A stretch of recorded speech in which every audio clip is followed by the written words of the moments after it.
স্বামী বিবেকানন্দ পাপ যিমানে ঘৰুৱা কেতিয়াও নকৰিবা পুণ্য যিমানে ঘৰুৱা সদায় কৰিবা এপিজে আব্দুল কালাম এতিয়া কুইজ অসমৰ মুখ্যমন্ত্ৰীজনৰ নাম কি ডক্টৰ হিমন্ত বিশ্ব শৰ্মা অৰণ্য মানৱ কাক কোৱা হয় মৰুভূমি জাহাজ কি হাতৰ কোৱা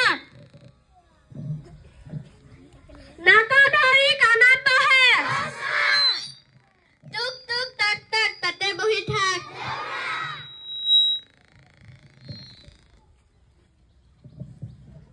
ওপৰৰ বৰৰ পৰি টেকেলি টেকেলি ভিতৰত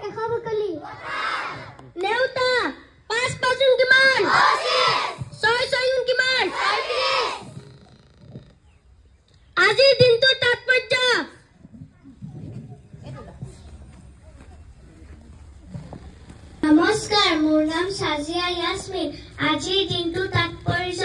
আজি 9 জানুৱাৰী বৃহস্পতিবাৰ 2000 চনত আজিৰ দিনটোতে দৌৰবিদ হিমা দাসৰ জন্ম হৈছিল। নমস্কাৰ।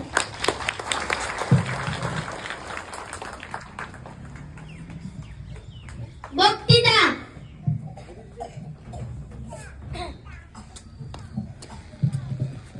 নমস্কাৰ, মোৰ নাম সুহানা হামিদ। মই আমাৰ অসমৰ বিষয়ে কম। আমাৰ অসম, আমাৰ ৰাজ্যখনৰ নাম অসম। অসমৰ পুৰণি নাম প্ৰাগজ্যোতিষপুৰ। বৰ্তমান অসমৰ মুখ্যমন্ত্ৰীজনৰ নাম ডক্টৰ হিমন্ত বিশ্ব শৰ্মা। আমাৰ অসম ৰাজ্যখন প্ৰাকৃতিক সম্পদত চহকী। বিশ্বৰ বৃহত্তম নদীদ্বীপ মাজুলী আমাৰ অসমত অৱস্থিত। বিশ্বৰ ক্ষুদ্ৰতম নদীদ্বীপ উমানন্দ আমাৰ অসমত অৱস্থিত।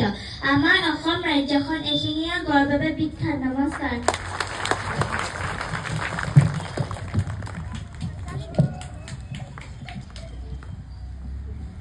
Good morning, everyone. My name is Junaid Afizi.